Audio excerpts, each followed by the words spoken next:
Diba, hindi tayo lalabas.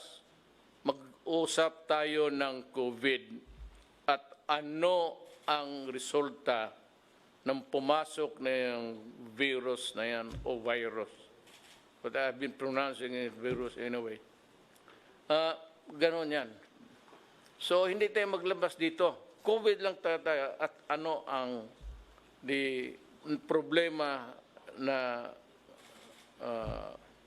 lumabas sa contamination sa ating bayan. So let me para maraming masagot yung maraming tanong ninyo.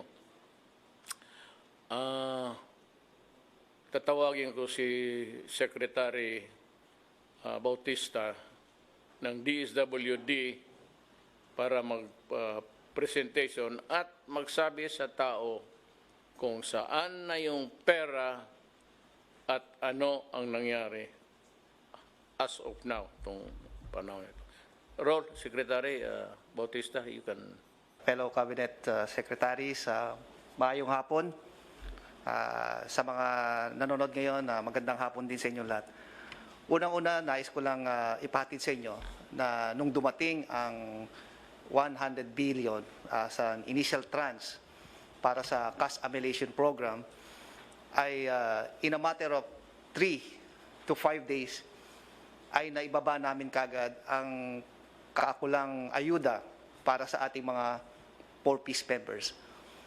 Hindi po tayo masyadong nagkaroon ng problema na to dahil we have a credible list being kept by the DSWD, and from time to time, itong mga beneficiaryo na to ay nakakandak ng cash assistance every month. So hindi po tayo nagkaroon ng problema nito.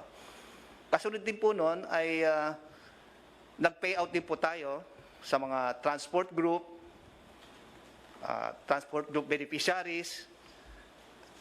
Nakuha lang po natin to ng 2 at saka 3 araw. So ibig sabihin po nito, in a matter of from April 3 hanggang April 7, na-cover po natin ang pagbabayad sa mga 4-piece beneficiaries, other transport groups. Babalikan ko ulit, hindi tayo nahirapan dito dahil meron tayong credible list. Noong April 3 po, more than 80 million ang ibinaba po natin sa field offices.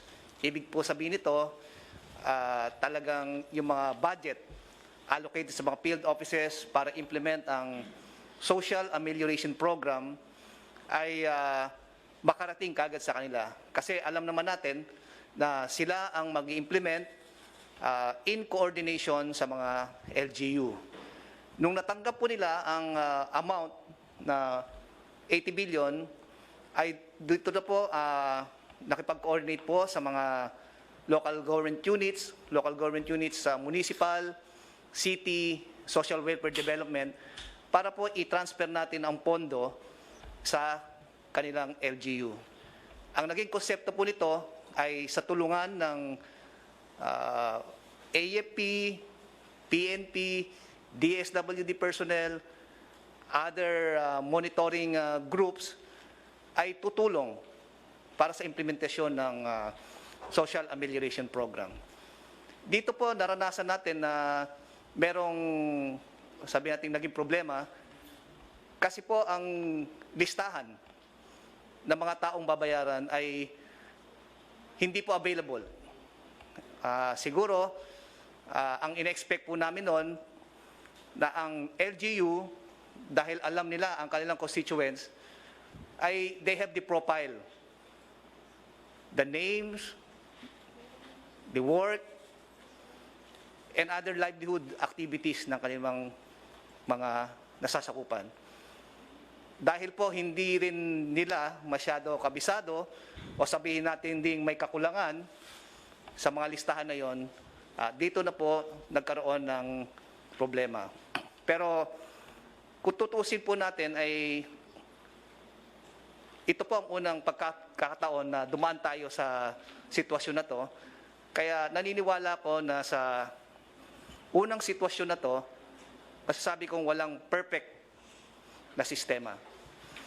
But as we continue to engage the LGU municipal city social welfare development offices, we were able to identify and determine what are the gaps and the shortcomings.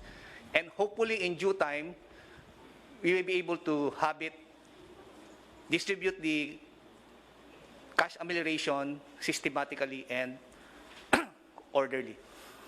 Nais ko lang i-emphasize dito para sa kalinawan ng lahat na ang cash amelioration program ay intended po para sa pamilya.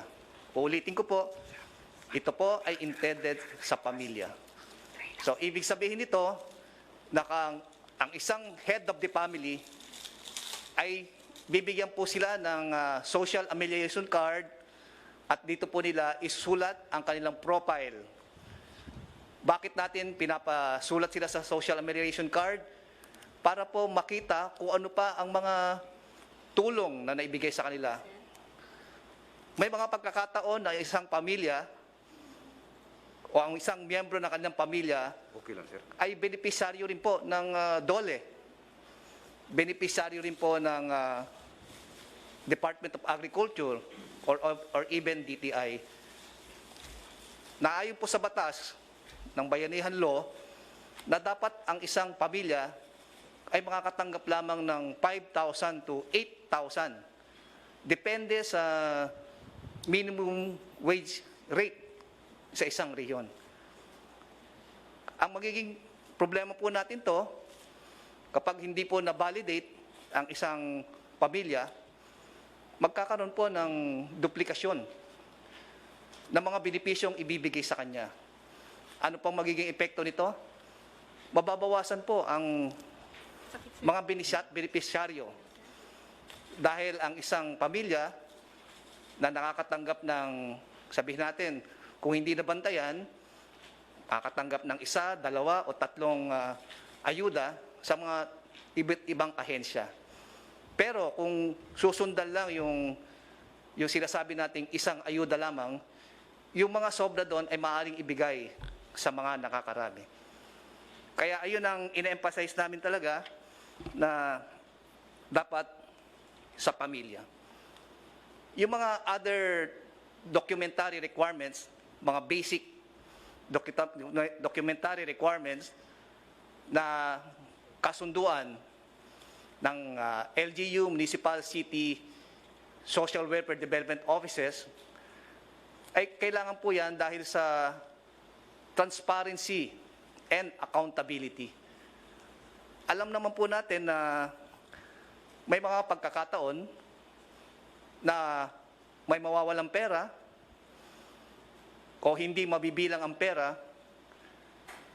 kaya kailangan po na merong taong mananagot,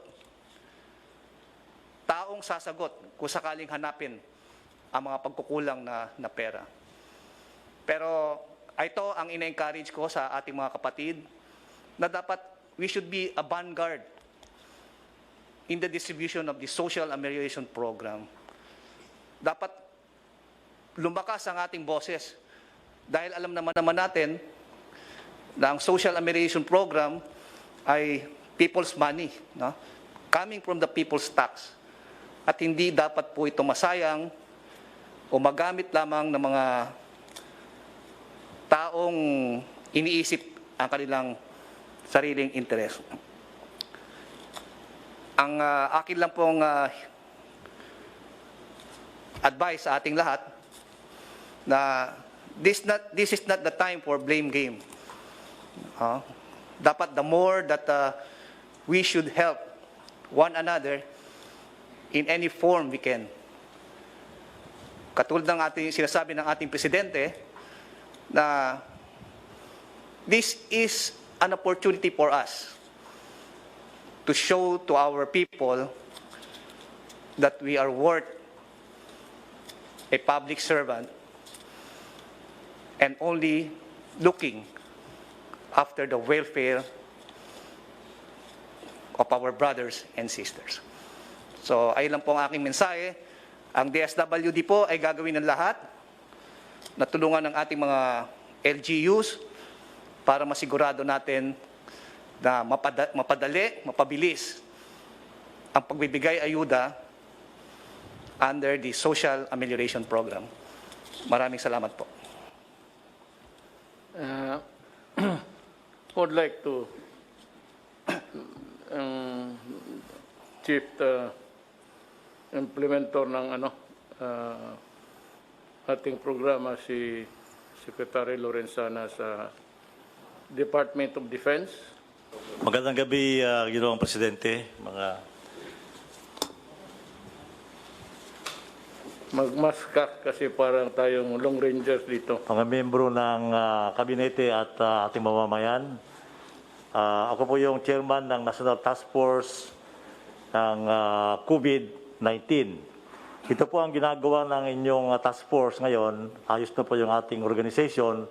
Meron tayong organization ng mga lahat-lahat na transportation, logistics, saka yung communications.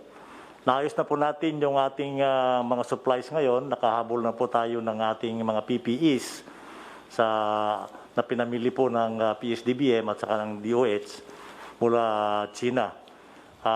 Halos araw-araw po ang hakot ng ating C-130 ng mga gamit na yan. At ito po, kami rin po ang nagbibigay ng mga nag-distribute itong mga gamit na ito sa mga hospital dito sa Maynila at saka sa probinsya.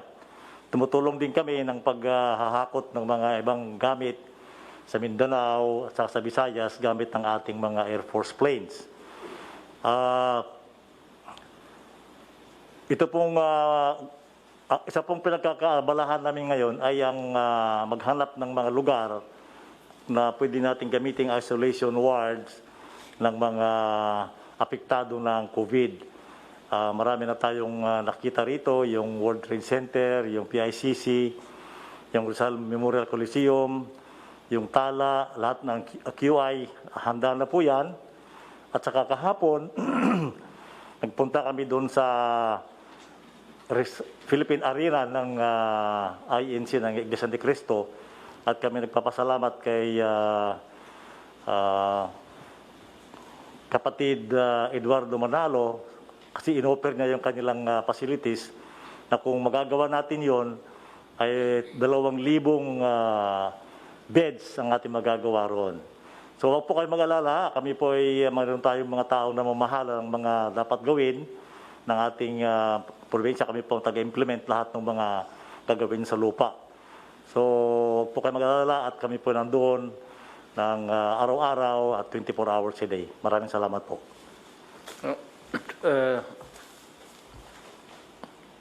General Galvez. Sa ating mga kababayan, mag-report lang po kami na talagang yung plano po natin na National Action Plan ay on track. Yung capacity natin ng DOH ay lumalakas na po ngayon. Ang ating testing ay tumataas na ngayon na 2,400. And then yung na-credit po na mga testing center ay umabot na po na 11. And then meron pa pong 8 na nag-a-apply na magkakaroon po ng testing. Sa ngayon po, nakita po natin na yung ating lockdown ay napakaganda po ng ating nagawa dahil po na-push po yung curve towards 1 month na delay. So it gave us the capacity to improve our medical services. At the same time, nakita po natin na talagang mababa po yung ano natin. Sa ngayon po, napakaganda ng ating balita dahil kasi meron po tayong 11 recoveries ngayon. Kung titingnan natin sa ibang bansa, napakataas ng kanilang death rate. Sa US, they have 1,000 every day.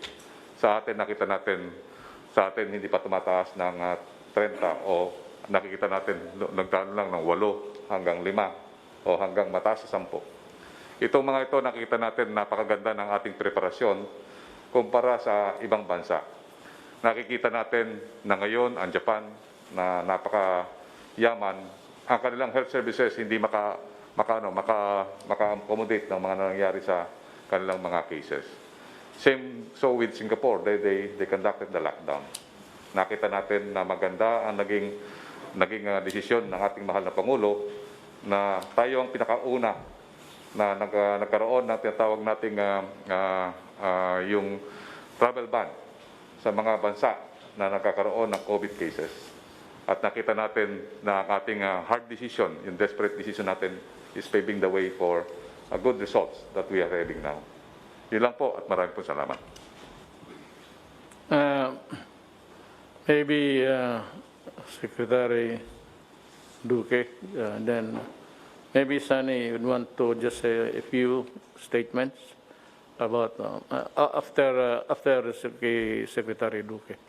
Magandang gabi po, Mr. President, at sa akin po mga kapwa miyembro ng gabinete, at sa lahat po ng atin mga kababayan. Ako po ay taus-pusong nagpapasalamat dahil po sa napakamalakas na suporta na ipinamamalas ng ating Pangulo, at kaya naman po marami din po tayong mga tagumpay na nakakamit sa pagsulong po ng ating programa laban, yung plano po natin laban po sa COVID-19. At nabanggit na po ng mga iba't ibang mga kalihim ang kanila pong mga nagawa na, at hindi ko na pa uulitin. Ang mahalaga po ay ang pagkakataon kinakailangan gamitin para bigyan ng pagkilala ang ating pong mga healthcare workers, ang ating pong mga frontliners. Sila po ang taga-salba ng ating pong mga pasyente na tinamaan po ng COVID-19 infection, at kaya po saludo po kami sa lahat po ng mga healthcare workers, ang mga doktor, ang mga nurses, at lalo na po yung pong nagbuwis ng kanilang buhay. Meron 11 po tayo na pumanaw ng mga doktor. At ito po ang masasabi ko. Wala hong katumbas ang inyong kabayanihan at ang inyong pong sakripisyo sa pagsalba ng buhay ng mga naapektuhan po ng COVID-19. At maganda po ang halimbawa na ipinakikita ninyo, at kayo po ang pinanggagalingan ng lakas at pasasalamat ng ating pong taong bayan sa inyo pong patuloy na sakripisyo. Ang ating pong mga frontliners ay malakas po ang suporta ng Pangulong Duterte, at hindi po kayo pababayaan.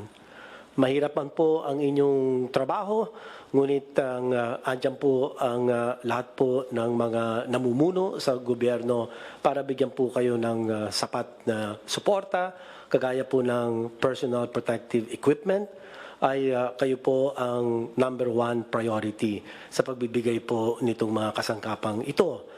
At ganun din po sa atin pagpapalawig ng pagsuri ng ating pong mga specimen, ay ang mga healthcare workers din po ang number 1 priority. So ito lang po ang akin masasabi, at pagka ihahambing po natin ang bilang ng mga may impeksyon sa Pilipinas, ay isa po tayo sa may pinakamababa na bilang sa 3,764 po ang bilang as of yesterday. At ang ito pong bilang na ito ay lumalabas 2 ang total case per 1 million population. Isa po tayo sa pinakamababa. At kung ihahambing po natin ang mga mayayaman bansa, ay di hamak na malayong-malayo po ang atin ranggo. Kung titignan po natin, ayan po, malinaw naman po sa mga listahan na nakalagay po sa COVID World Tracker, ay isa po tayo sa may mababa na rate of infection. Kaya ito po ay nagsasalamin ng mga desisyon na ginawa po ng ating mahal na Pangulo, at dalawa po itong napakamalakas na desisyon. At kanya po talagang nakatulong po ito sa pagpigil ng pagkalat ng COVID sa Pilipinas. Ito po yung atin travel restriction, absolute travel restriction, na ibinaba po ng ating Pangulo doon po sa mga manggagaling sa bansang China noong pong Pebrero.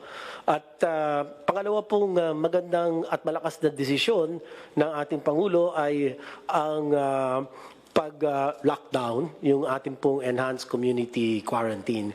So ito po ang dalawang kadahilanan, pangunahing kadahilanan kung bakit po ang bilang ng COVID infection sa Pilipinas kung ihahambing sa ibang mga bansa ay mababa po talaga. So ito lang po aking masasabi. Maraming salamat po sa suporta ng ating mahal na Pangulong Duterte. I'd like to call Secretary Dominguez of the Finance to just say a few words. Still, you have said a lot, but you might want to just give a statement to this meeting.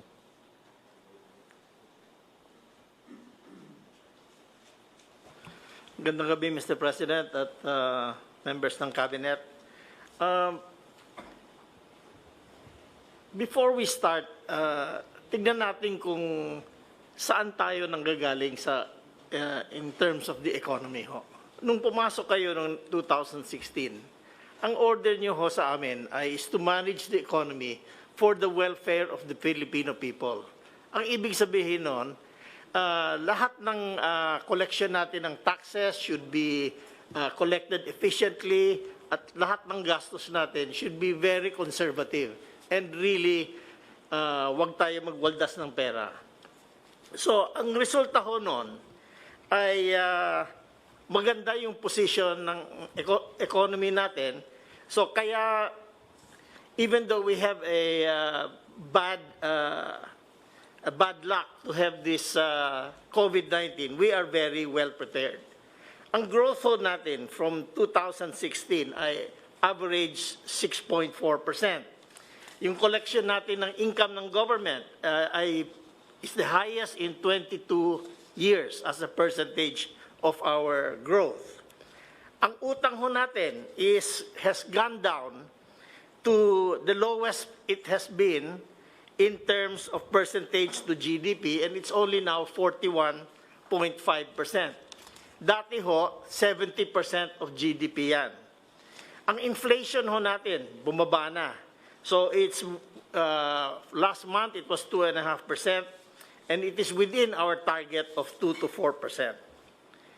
Ngayon, itong COVID-19 has hit us in a very hard way. Ang katotohanan lang, ang estimate natin, our GDP growth will be 0 or minus 1%. Ang temporary unemployment natin will be 1.2 million workers. Pero this is in comparison with the lowest unemployment rate ever achieved in the Philippines. For the economy tignan din natin yung budget deficit natin from 3.2%, lalaki ng 5.3%. In other words, we will be spending more than we will be collecting. But we are spending more in order to save the people and make sure that they have food on the table during this time. So, ang debt to GDP natin tataas from 41%, siguro aabot ng 47%. Pero that is still very low in compared to our neighbors. May isang neighbor tayo na 80% of GDP ang utang nila. Ngayon, nagpapasalamat ako na the legislature gave you the power to reallocate the budget so that we can meet the new how would you say, the new priorities now, which is the COVID, which is brought about by the COVID. So the economic managers and the central bank have put together a fiscal and monetary actions of a value up to this date of 1.17 trillion pesos, or 5 to 6% of the GDP, we have a long breakdown of how we help this program, but mostly it was to provide subsidies for the low-income families and workers of the small and medium enterprises. We also spent a lot of money, about 600 million pesos for health care and COVID items. And the central bank has provided 830 billion pesos in liquidity for the economy. So, this is what we have done so far. Ngayon, right now, we are working on our recovery or our bounce back program. But to do that, we have to analyze first what is the damage to the economy. So we have a survey, and we have already received 44,000 respondents, and we will analyze that para matignan natin kung saan ang malaking damage sa tourism, sa manufacturing, at saka anong mga companies na natamaan ng masama, either small and medium enterprises or yung mga big corporations. So we are also coming up with the program to continuously borrow more money to support the Philippine economy and our fight against this COVID. Right now, tinatap natin yung mga kaibigan natin sa ADB at saka sa World Bank. And we will probably be borrowing mga 5.6 billion US dollars from them. Kung kulang pa ito, we will go to the commercial market. Pero okay naman ang credit rating natin. Tumaas nga, BBB plus na tayo, the highest ever. So we are confident na we have the financial capability to bridge this problem of that COVID has brought us. So we want to assure all our citizens na at this point in time, we have the money, although we have to realize na hindi naman endless yung pera na ito. So kailangan we have to spend it correctly. Hindi yung for wasteful expenditures. So the program is to spend first to help the poorest families, and then to help the small and medium enterprises, and then to provide support for the companies that are supported by their banks. So, Mr. President, you have created an economy that can stand a hard hit, and I think the Filipino people should thank you for your very conservative economic policies. Salamat, Secretary Sunny Dominguez. Before we end, I'd like to make a recap. Ako na ang mag-summarize ng ano yung mga pinagdadaldal namin dito. Sabi ko, hindi tayo lalabas sa COVID. That's the topic. At yung mga problema na ibinigay ng COVID sa Pilipino. One is that marami na pong report sa akin na yung mga taong ngayon na nagtitira sa upahan ng mga bahay ay they are being pressured to pay. Alam mo, lahat tayo nawalaan ng income. So, I would like to ask the owners na kung maaari, yung sa lote, to suspend yung sa bahay, wag mo munang hingiin kasi wala talaga, okay naghihirap ngayon. And whatever na ang nasa kamay ng mga tao ngayon, they are saving it for the last day, the rainy days to come.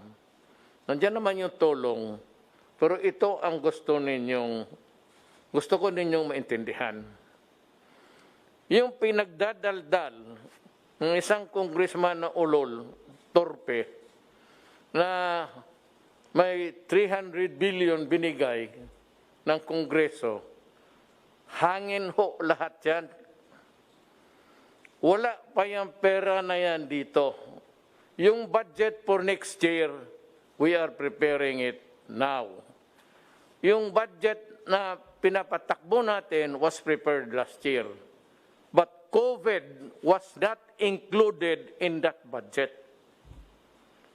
So yung sabi ko na 300 billion, yun yung mga sinabi ko na walang masyadong proyekto na walang siguro. Or projects, sabi ko, that cannot be completed during my term.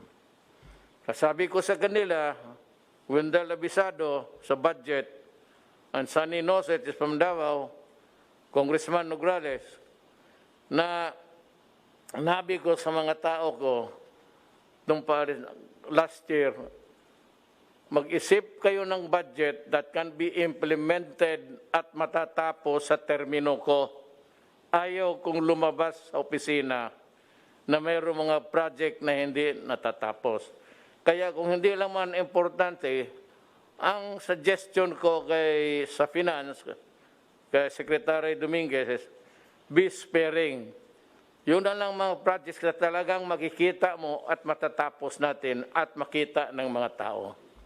Kaya yung nakikita ninyo ngayon, yung madaan kung anong nakikita ninyo, yun yung projects na nakaantala sa budget that was prepared last year. Yung pera na yung para sa COVID, hindi yan pera na kukunin pa.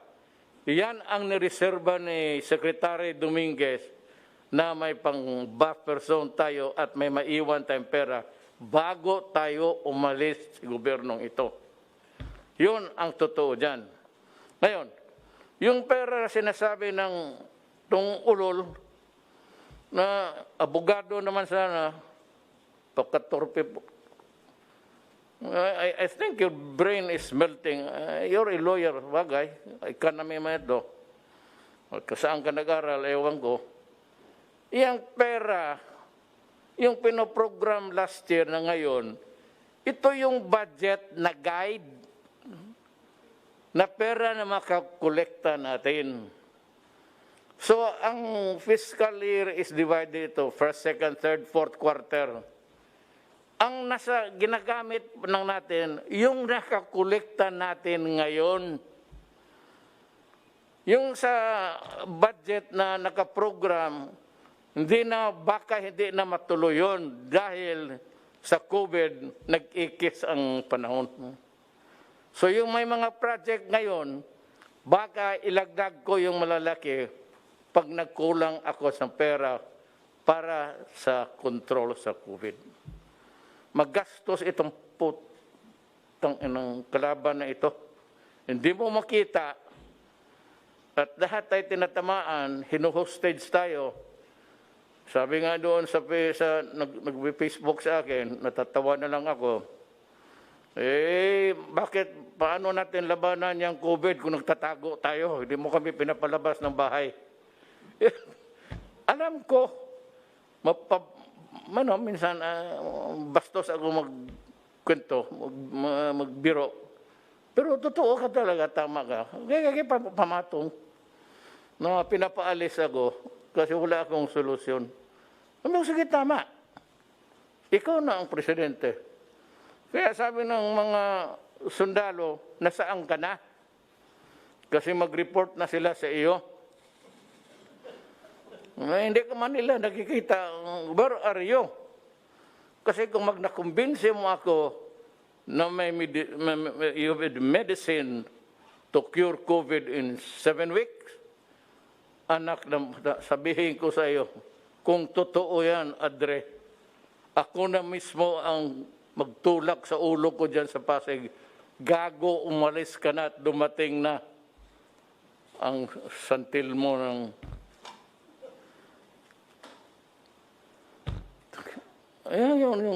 What is so exasperating is that we are trying our best. Sa limitado natin, sabi nga ni Secretary Dominguez, may pera. May gobyerno Kaso lang, hindi ito para para sa lahat ng panahon. So kasi bakit masabi mo, wala tayong kinikita ngayon. Ano yung budget na sinasabi niyang intelligence fund, wala pa yan. Kukolektahin pa yan para sa second quarter at magkolekta para sa third quarter. Hindi yan, pagkaintindi kasi, pag naniniwala ko sa mga ugok na yan, na yung 300 billion nandyan, o ito Duterte, o Kongreso, 300 billion, iyo yan. Sige, kaso, hindi ho ganon. Alam mo bakit? Wala pa yan. Ginusto ko man, hangin pa yan, magaganon ako sa ere. Kasi wala pa. Ang budget, ang guide, prepared last year, ang budget nga. Pero yung pagpatakbo ng what's inside the budget is really the money that will be collected by the finance people ni Secretary Dominguez. Wala pa yan. Kung sabihin na saan ang pera na 300 billion, ewan ko kung kaninong bayag mo yan makuha. It's not there.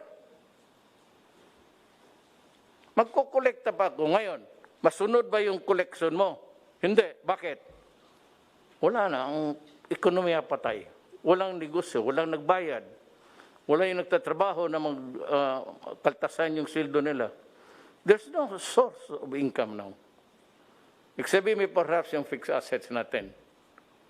Yung mga lupa, may mga building, yun. Pero aside from that, the big money, sabi ko, ang gobyerno hindi nag-iimprenta ng pera yan.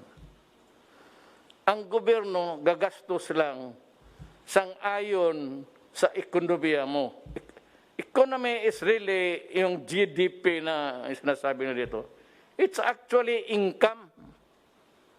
At paano kaltasan ang pera mo, ang income mo, sa mga utang mo, diyan kunin.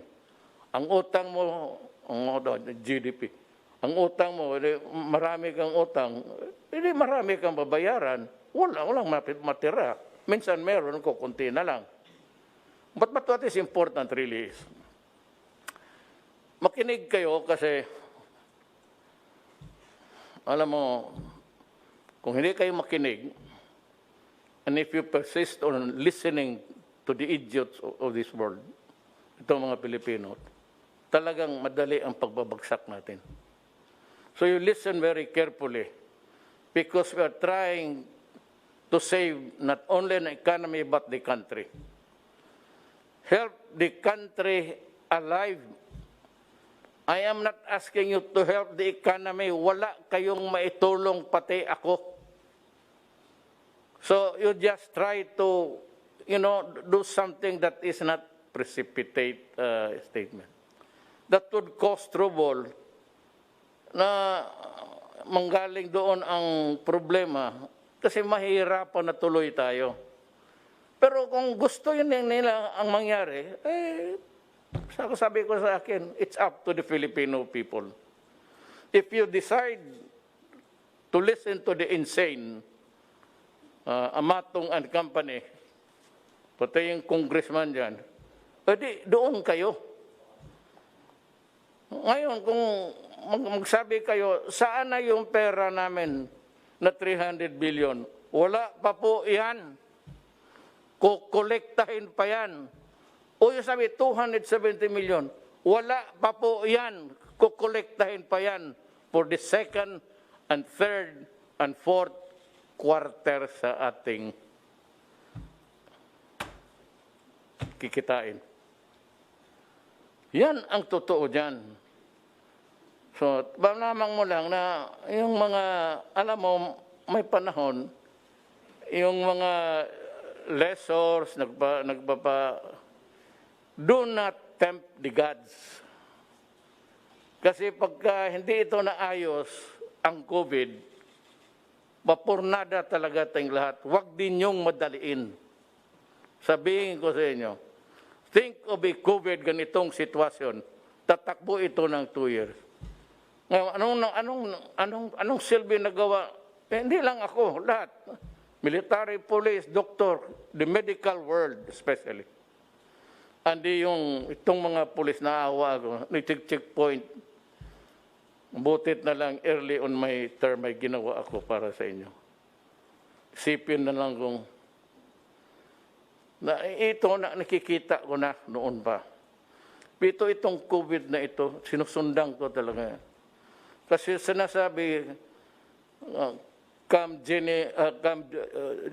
Jimmy lately, hindi ho, ako ang pinakaunang lahat nag-lockdown. Kasi nasusundan ko na ang istorya. At sabi ko, nagbabasa naman ako, different sources of knowledge. Facebook, everything. Lahat na what I can get my hands on to study the matter because presidente ako. Dumating nga ngayon itong solusyon. Ano ang solusyon? Kaya maghintay kayo, lessors, magpaparenta. Huwag ninyong madaliin kasi baka wala na tayo o wala ka na magkolekta. You not be even sure if you'd still be around to collect the money. Kaya naghihingi ako, huwag mong pahirapan ang mga tao.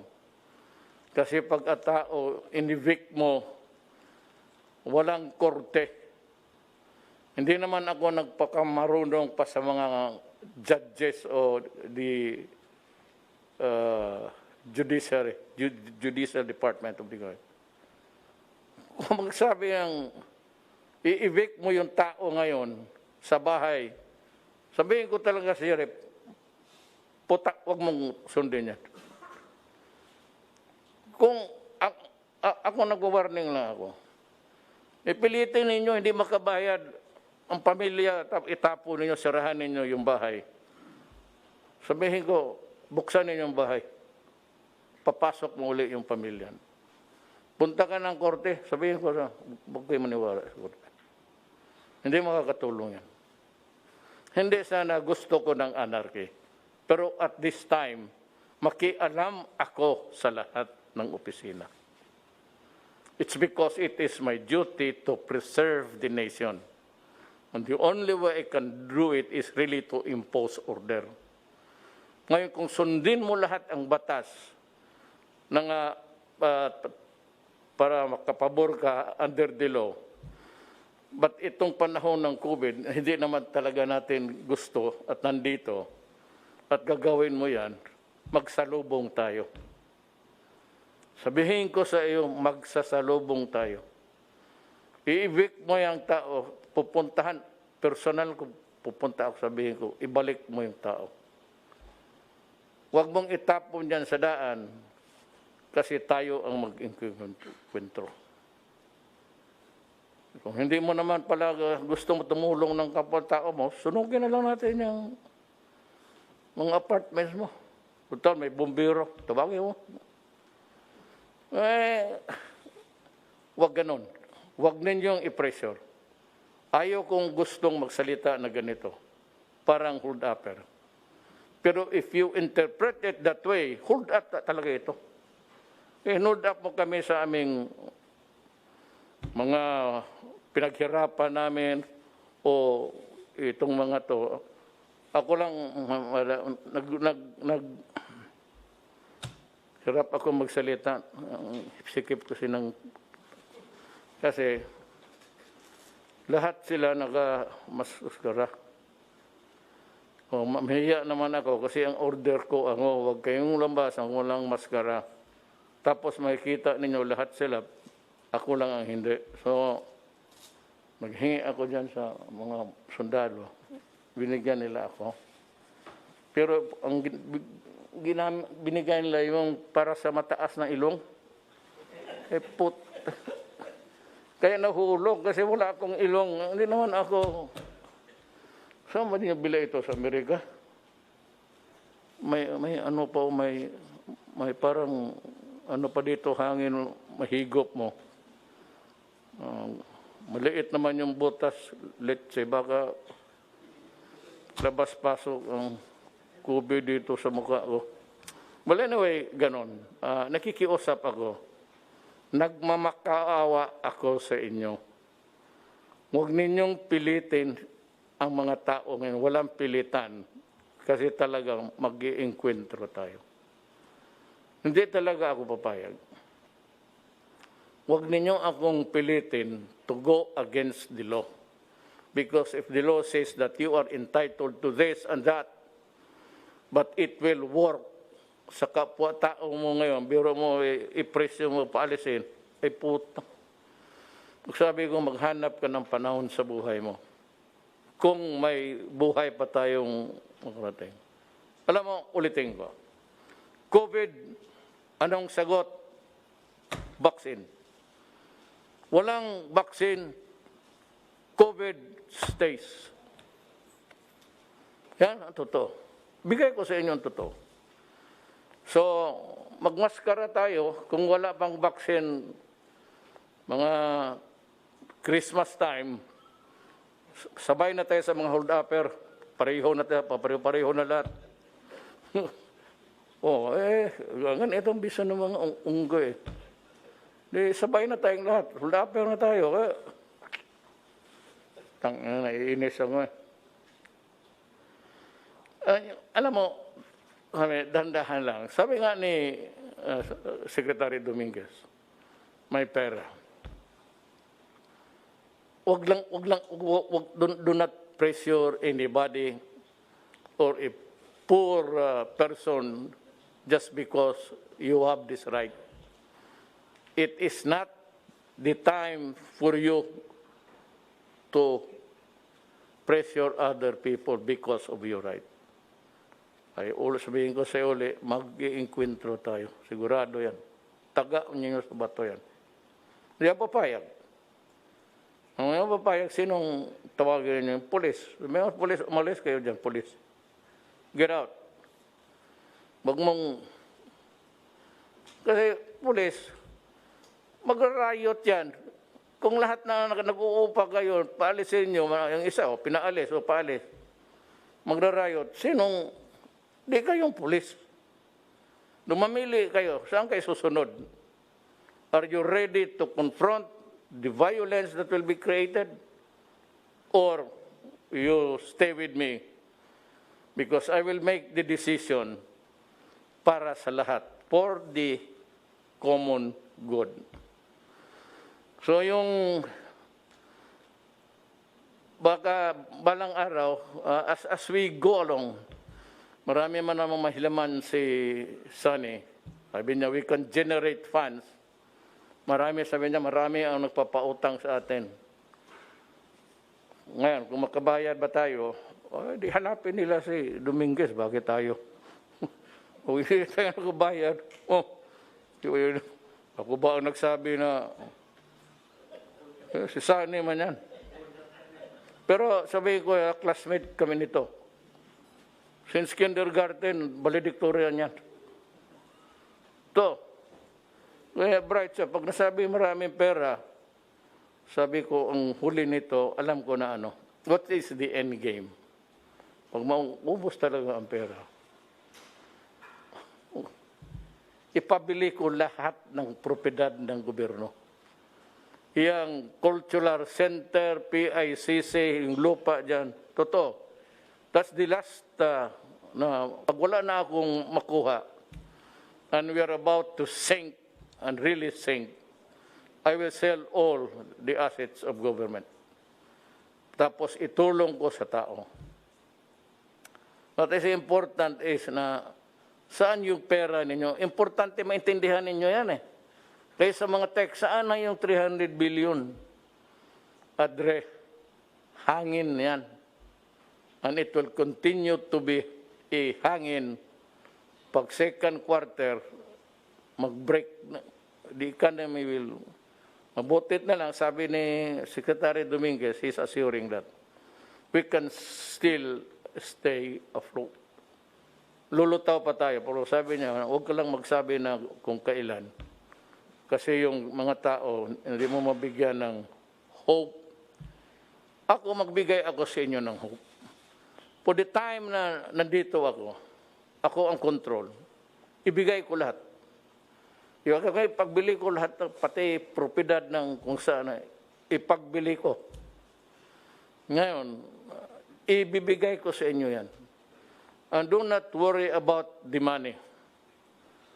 Kung yung pagdating yung lahat ng committee na membro para mag-aral kung magkano ang presyo saan, ibibigay ko sa mga oposisyon.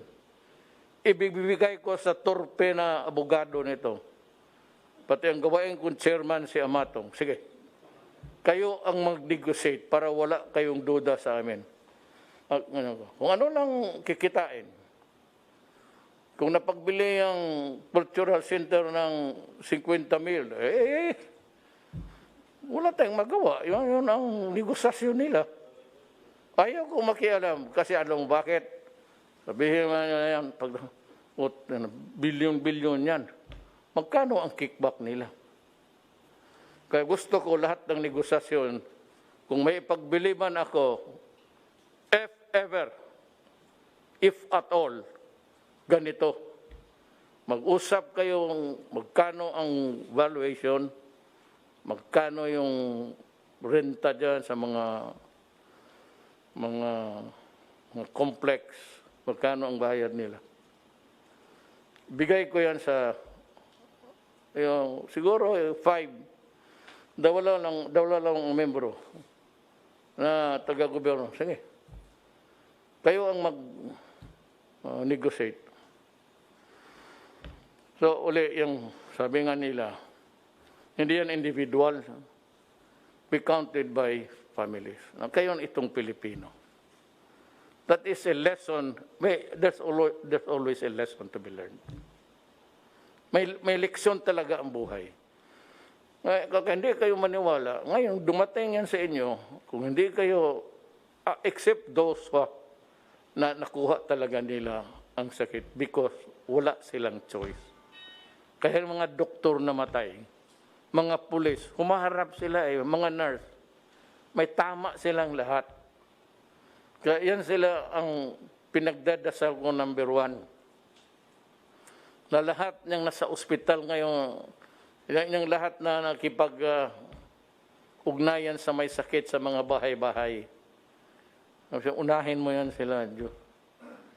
Ipanghuli mo na lang itong akin dito kung paano mo total. Amigo, pag hindi, pati itong totoo yan, ha? Nandito kami sa harap ng Pasig. Balikan ko yung mga ang sunod bibigyan. Outside of yung nakalista na sa budget. Yun lang ang budget. Yun yung mga pangalan na sa barangay list. Kaya pag wala ka doon, hindi ka talaga mabigyan. Ngayon sabi mo, paano kami, Mayor, patayin mo kami sa gutom? Well, the men on the ground will know. They're human beings. Rule, puro general to General Bautista, General Rosena, and General Galvez. They will look for a way to help you. Hindi ka na hinanapabayaan. Yung talagang nawala sa linya, you also might want to take it up with your mayor or barangay captain. Ang pag-asa natin is including UP. Itong atin, ipagmalaki rin natin ang mga doktor natin. Bright. Kasi over time, yung nag-survive kasi ng COVID, nagkaroon na kayo ng... Kasi ang COVID, hindi yan nana, hindi yan sugat. Hangin yan nasa hangin. Ang problema noon, kung maghintay ka lang mag-atse, tapos kung palayo kang. Ngayon, yung germs niya, nilalabas na niya, kung malapit ka, pagdating ng hangin, yung binubuga niya doon sa hininga niya, o sa gip mo, kaya maraming nagkaroon ng pandemic. Italy suffered, magkano ang sa Italy nga namatay? 10,000? 15. We're trying to figure out how Sunny can come up with yung mga nabawasan yung iba naman kasi nag-retired na, hindi na nakapag hanap buhay. Yung iba nag-asa lang kasi yun ang propiedad ng nanay pati tatay nila, hindi nang magtatrabaho. We are looking for a way how government can help. Pag mag-asa lang tayo na sabi ni, anong ibig sabihin ni yung credit rating natin, BBB, B plus, ibig B plus, yung ang one of the highest na magpahiram sa atin kasi marunong tayo magbayad, marunong tayo maghiram at marunong tayo magbayad on time.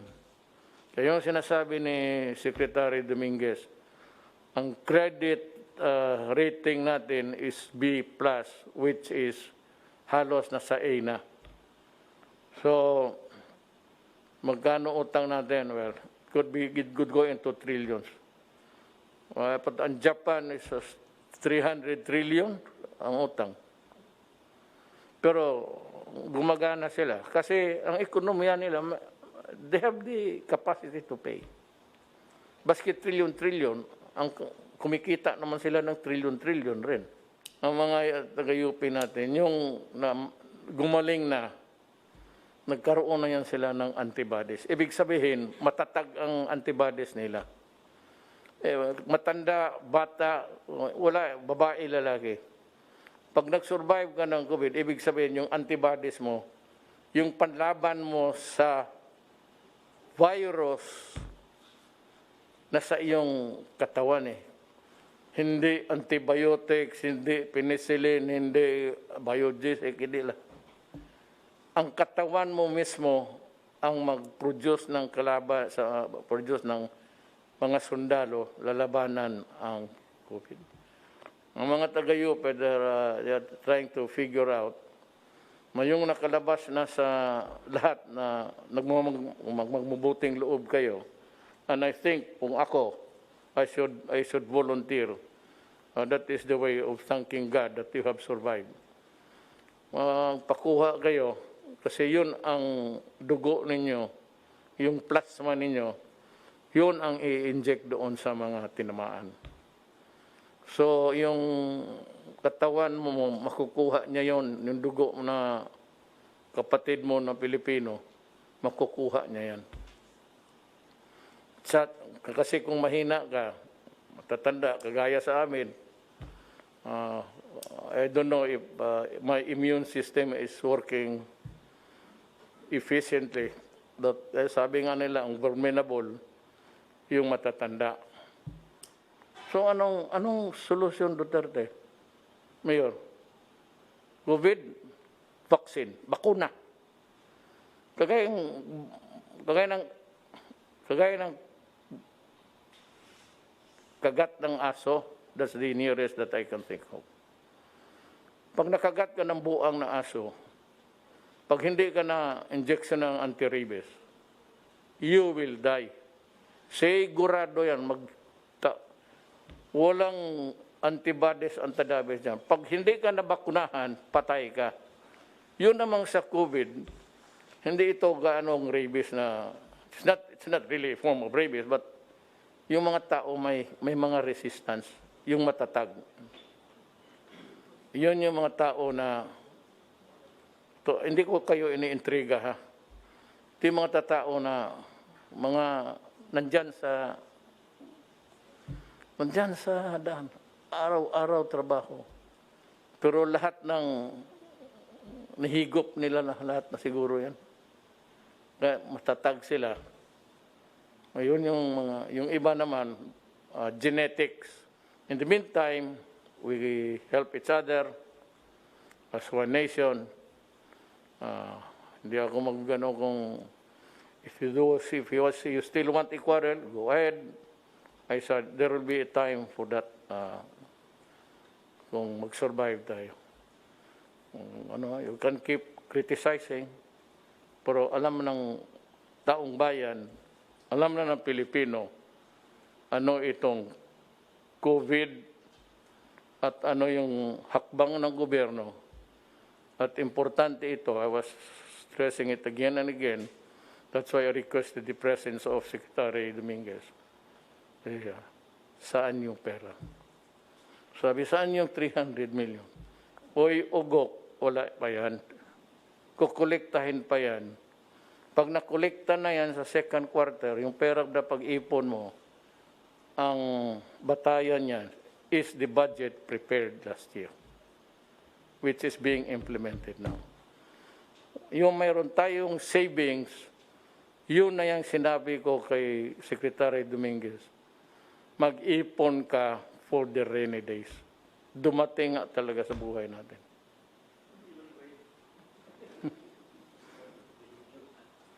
Ni rainy bagyo. Kaya nga, if you have a better idea, o yung namakarunong makinig ninyo sa TV, o hayaan mo, sige, sabihin mo sa kanila, they can come here and I can turn over. Sabihin ko ang cabinet, pati kay Secretary Lorenzana, sumunod na kami doon sa kanila. Sila magpatakbo kung paano nila pa. Maraming salamat po, Pilipino. Ako po'y inyong utusan at lahat kami dito ngayong gabi. Again, salamat po.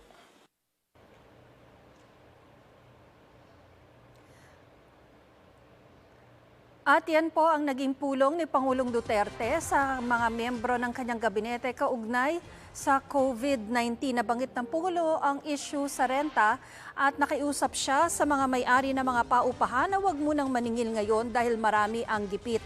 Kaugnay naman sa 300 billion pesos na pondo binabanggit ng isang kongresista, wala pa raw yan, perang yan. Hindi rin daw kasama sa aprobadong budget ng pamahalaan ang mga gastos ngayon sa COVID-19, kaya baka raw maagawa ng mga gastos sa COVID-19 ng pondo ang iba pang proyekto.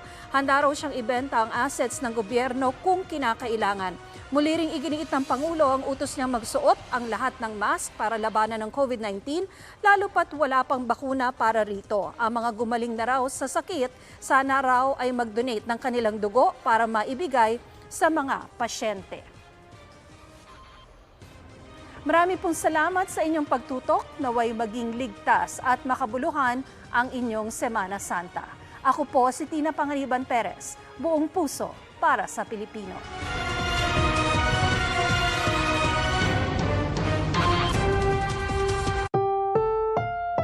Ang susunod na programa ay rated PG. Patnubay at gabay ng magulang ay kailangan sa mga batang manonood.